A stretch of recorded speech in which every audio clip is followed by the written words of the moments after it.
உங்க குழந்தைங்க பர்டிகுலர் சவுண்ட்ஸை இல்லாட்டி பர்டிகுலர் வார்த்தையை திரும்ப திரும்ப சொல்லிக்கிட்டே இருக்காங்களா? எக்ஸாம்பிளுக்கு அப்படின்னு பண்றது, இல்லாட்டி அப்படின்னா இந்த மாதிரி சவுண்ட் சொல்றது, இல்லாட்டி குறிப்பிட்ட ரைம்ஸை வந்து ரிப்பீட்டடா பாடிக்கிட்டே இருக்கிறது, திடீர்னு பெரிய சவுண்டோட கத்துறது, முணுமுணுத்துக்கிட்டே இருக்கிறது, ஏதாவது இதெல்லாம் வந்து வோக்கல் ஸ்டிம்மிங்னு சொல்லுவாங்க.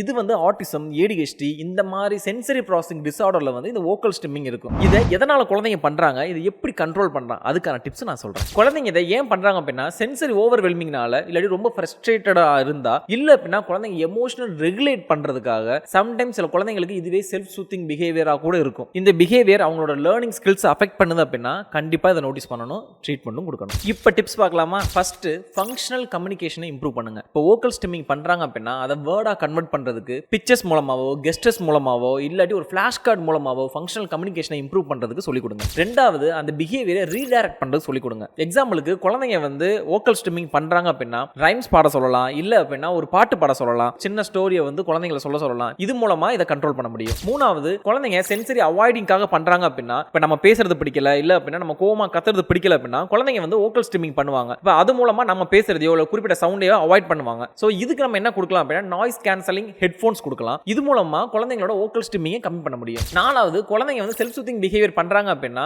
காம் கார்னர் கொடுக்கலாம், இல்ல அப்படின்னா ஸ்னூசல் அண்ட் ரூம் கொடுக்கலாம், இல்ல அப்படின்னா நம்ம சென்சரி டயட் ஆக்டிவிட்டிஸ் கொடுக்கலாம். அஞ்சாவது, குழந்தைங்க வந்து சென்சரி ஓரல் சீக்கிங்னால கூட பண்ணலாம். அதுக்கு ஓரல் மசாஜஸ், டீ டியூப்ஸ், தென் ஓரல் வைப்ரேட்டர் பிரஷ் இது கொடுக்கிறது மூலமா கூட நம்ம இதை கண்ட்ரோல் பண்ண முடியும். ஆறாவது, குழந்தைங்களுக்கு டர்ன் டேக்கிங் பிஹேவியர் கம்மியா இருக்கும் போதும், இந்த டாலரன்ஸ் லெவல் கம்மியா இருக்கும் போது குழந்தைங்க இதை பண்ணுவாங்க. அப்ப நம்ம என்ன பண்ணலாம் அப்படின்னா மியூசிக் அண்ட் ஸ்டாப் அப்படிங்கிற ஒரு ஆக்டிவிட்டி கொடுக்கலாம். எக்ஸாம்பிளுக்கு மியூசிக் போடும்போது குழந்தை டான்ஸ் ஆடணும், ஸ்டாப் பண்ணும்போது குழந்தை அப்படி ஸ்டாச்சு மாதிரி நிக்கணும். ரெட் லைட் கிரீன் லைட்னு ஆக்டிவிட்டி ஆல்ரெடி உங்களுக்கு சொல்லி கொடுத்திருந்தேன், அதை கூட குழந்தைங்களுக்கு நீங்க சொல்லி கொடுத்து இதை கண்ட்ரோல் பண்ணலாம். லாஸ்டா எப்பவும் சொல்றது தான், ஒரு நாள் பண்ணிட்டு இது நடக்கலன்னு சொல்லக்கூடாது. ரொட்டீனும் கன்சிஸ்டன்சியும் ரொம்ப முக்கிய மக்களே.